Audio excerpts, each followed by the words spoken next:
Hai, Assalamualaikum. Selamat kembali ke channel Zulaikha Roslan. Saya Zulaikha dan sekarang masa untuk kita santai bersama secawan kopi.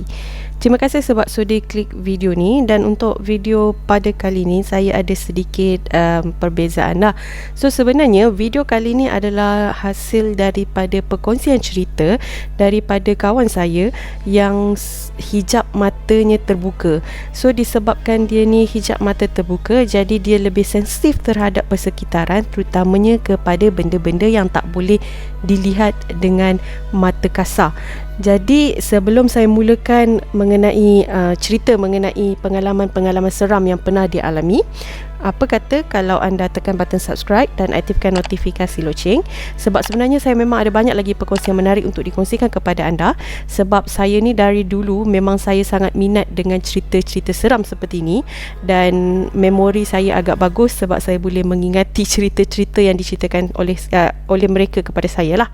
So disebabkan tu saya tak nak anda ketinggalan cerita-cerita baru, jadi anda kena subscribe channel ni, aktifkan notifikasi loceng, okey? Jadi tanpa membuang masa, jom kita mulakan untuk cerita kita ataupun video kita kali ni. Sebenarnya saya kurang gemar gunakan nama sebenar dalam pencintaan saya, sebab saya nak jaga beberapa sensitiviti lah. Jadi saya panggil kawan saya ni sebagai Aina. So Aina ni memang daripada dulu dia hijab mata dia terbuka, dan dia memang sangat sensitif dengan benda-benda yang gaib ataupun makhluk-makhluk halus lah. Bila kita cakap tentang sensitif, bukanlah bererti Aina ni asalkan dia celik mata je dia akan nampak hantu. No, dia bukan macam tu. Cumanya dia ada kelebihan yang dia boleh nampak benda tersebut melebihi daripada orang lain lah. So kalau macam kita ni normal person, kalau let's say benda tu nak show dekat kita, baru kita boleh nampak kan. So macam Aina ni dia lebih sensitif, dia boleh nampak lebih daripada kita, tapi bukanlah bererti setiap masa dia akan nampak. So Aina ni banyak sebenarnya pengalaman yang berlaku kepada dia, and memang seram lah. Sebab memang daripada dia sekolah rendah lagi, and memang masa tu lagi dia dah mula nampak benda-benda macam ni.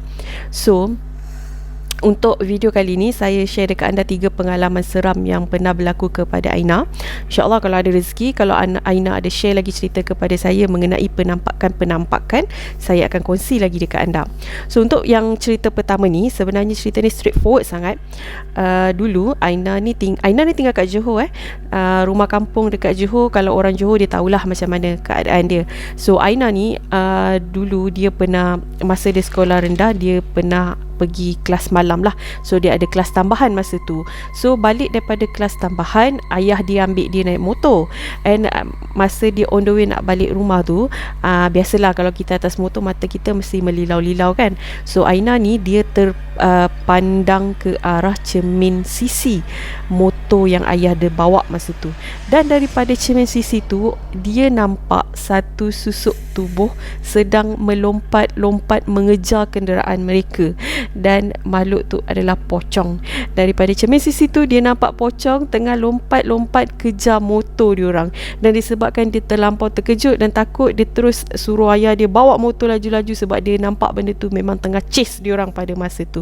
Ayah dia memang tak nampak, and ayah dia kelam kabut bawa motor laju-laju masa tu. So ini pengalaman seram dia yang pertama. Pengalaman seram dia yang kedua, so masa dia sekolah dulu juga, dia pernah ikut satu camp lah di Tiram. So biasalah kalau kita pergi camp, antara aktiviti menarik yang akan dibuat oleh cikgu ataupun senior-senior kita adalah night walk ataupun jungle trekking di waktu malam kan. So masa night walk ni, dia konon-konon je macam kita masuk hutan, tapi sebenarnya kita tak masuk hutan pun. Kita dekat satu kawasan tanah lapang yang dah pun dimak-mak kan, selalunya macam tu je lah. So konon-kononnya malam tu diorang ni ada night walk, and ada beberapa tugasan yang perlu diorang buat lah. So sebelum diorang pergi night walk, diorang diberikan satu password. Dalam dekat password tu, kalau diorang sampai kat checkpoint, diorang perlu cakap password tu, dan baru orang yang jaga checkpoint tu akan lepaskan diorang pergi. So malam tu pun berjalanlah dengan biasa, dan bila dia sampai dekat satu checkpoint, dia cakap password dia, dan dia terus follow penanda aras untuk berjalan seterusnya kan. So malam yang night walk tu pun memang ada senior yang menyamar menjadi hantu. So konon-konon dengan niat nak takutkan orang, ataupun konon-konon nak bagi feel malam tu lah kan, sebab malam. So memang ada penyamaran lah pada malam tersebut. So bila Aina ni dia sampai dekat satu post dekat satu checkpoint ni, dia pun cakap dia punya password, dan akak yang jaga dekat checkpoint tu dia tak bagi sebarang respon. Jadi Aina ni terus berjalan meninggalkan checkpoint tu, mengikut arah tanda yang diberikan. So bila dah sampai dekat final checkpoint, diorang dah kumpul-kumpul, malam tu pun berlalu macam tu sajalah, diorang dilepaskan untuk berehat lah. So keesokan harinya, bila diorang sedang berkumpul, diorang ceritalah pengalaman tentang night walk malam tu. And bila senior bagi tahu yang berapa banyak hantu yang diorang jumpa, and kawan-kawan dia semua cakap yang diorang jumpa 2 hantu.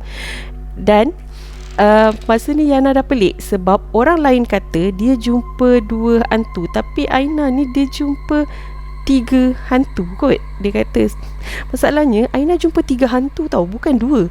Bila dia tanya balik kat kawan-kawan dia kata memang 2 je, mana ada 3. So dia terfikir balik hantu-hantu yang dia jumpa malam tu kan. So baru dia teringat ada satu checkpoint tu, masa dia cakap dia punya password, yang senior dia ataupun hantu tu tak bagi sebarang respon, sebab memang tak bercakap apa-apa. Rupanya baru dia tahu yang sebenarnya yang dia cakap tu bukanlah dengan senior dia, tetapi memang dengan hantu betul. Okay, saya tanya dia, nampak tak muka dia? Dia kata tak nampak, sebab benda tu, hantu tu dia memang mencangkung, rambut dia panjang, memang dia tunduk bawah je. Masa tu Aina kata dia dah pelik, kenapa masa dia cakap password benda tu tak bagi respon. Rupanya benda tu memang benda real, bukannya penyamaran daripada senior-senior dia. So dia kata masa dia dah tahu ni memang nervous lah. Dia kata memang dah takut lah. Nasib baik benda tu kejadian malam tadi. Kalau let's say malam tu senior-senior dia tanya, ataupun dia tanya kawan-kawan dia, korang nampak berapa hantu? Aku nampak 2 je. Mungkin adalah yang follow dia malam tadi. So itu perkongsian dia yang kedua. So perkongsian dia yang ketiga berkaitan dengan orang bunian. So Aina ni belakang rumah dia ada kebun. So dia kata bilik dia tu pun sebenarnya laluan kepada orang bunian. So saya rasa macam sebelum ni saya ada ceritakan yang berkenaan dengan laluan orang bunian. So Aina ni pun dia salah seorang lah juga. Bilik dia merupakan laluan orang bunian, dan kebun dekat belakang rumah dia tu penempatan orang bunian, maknanya tempat tinggal orang bunian. So Aina kata dia memang dah biasa sangat lah kalau nampak orang bunian lalu ke dan sebagainya. Tapi dia kata kalau orang bunian ni lalu sebenarnya tak seram pun, sebab memang susuk tubuh orang bunian memang seperti manusia, dia kata. Dan dia kata memang orang bunian ni berpakaian klasik Melayu tradisional, memang diorang berpakaian macam tu. So Aina kata sebenarnya penampakan orang bunian ni tak menyeramkan lah bagi dia, tapi memang kerap sangat dia nampak. And selalunya kalau dia nampak pun dia akan nampak bahagian belakang, so dia tak nampak bahagian muka. So dia tak boleh nak cakap lah orang bunian ni lawa ke tidak ke kan, but mostly memang cantik dan handsome lah kan. So dia kata memang dia selalu nampak bahagian belakang saja. So kalau dalam bilik dia tu, kalau dia biasa dengar bunyi orang ketawa ke apa tu, memang macam biasa sangat lah, sebab dia memang tahu tu tempat laluan orang bunian dan tempat tinggal dia.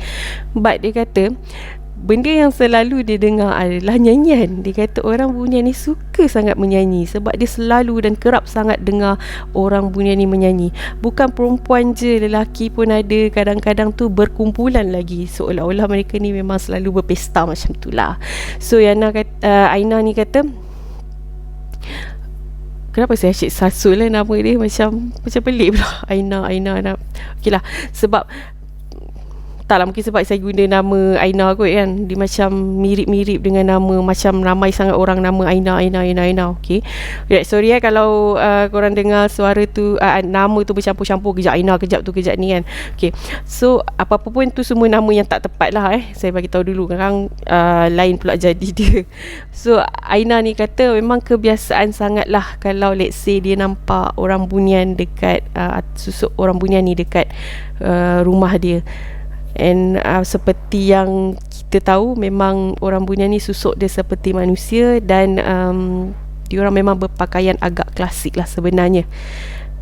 So dia kata sebenarnya penampakan orang Bunyan ni tak begitu menyeramkan lah, but masih lagi satu, bukan semua orang boleh nampak kan. So dia nampak orang Bunyan ni, so satu kelebihan buat dia sebenarnya. So saya tanya dia semalam lah, masih lagi ke nampak benda-benda yang macam ni? Dia kata masih lagi nampak, tetapi tak sekerap yang dulu. Mungkin waktu dia kecil dulu dia lebih sensitif, tapi sekarang bila dia dah lebih dewasa, mungkin tahap kesensitivity tu dia dah berkurang sikit, tapi dia masih lagi nampak benda-benda yang macam tu lah. But so far dia kata okey lah, pengalaman seram tu biasalah, sebab benda-benda yang kita nampak ni bukan benda yang normal kan. Okay guys, terima kasih sangat sebab sudi dengar cerita ni sampai habis. Itu saja perkongsian cerita daripada Aina. Sebenarnya ada lagi a few lah, tapi cuma cerita tu terlampau pendek mengenai penampakan gitu. Tapi insyaAllah nanti kalau Aina ada kongsi lagi, saya akan kongsikan lagi ke dalam video-video yang saya ada. So jangan lupa like video ni, drop in komen anda, share video ni bagi orang nampak channel ni, mana tahu saya dapat tambah subscriber lagi ke. And sampai kita jumpa on the next video. So first of all, insyaAllah Isnin hingga Khamis saya akan buat video perkongsian cerita, dan hari Jumaat saya akan buat cerita mengenai cerita-cerita horror ataupun cerita-cerita seram yang difilmkan lah, watak-watak antagonis yang ada di dalam cerita-cerita seram. And insyaAllah esok punya video adalah berkaitan dengan Bathsheba Sheban yang saya dah janjikan daripada last week lagi. So kalau anda kenal Bathsheba Sheban, kita jumpa on the next video esok, okay? Thank you so much guys. Bye.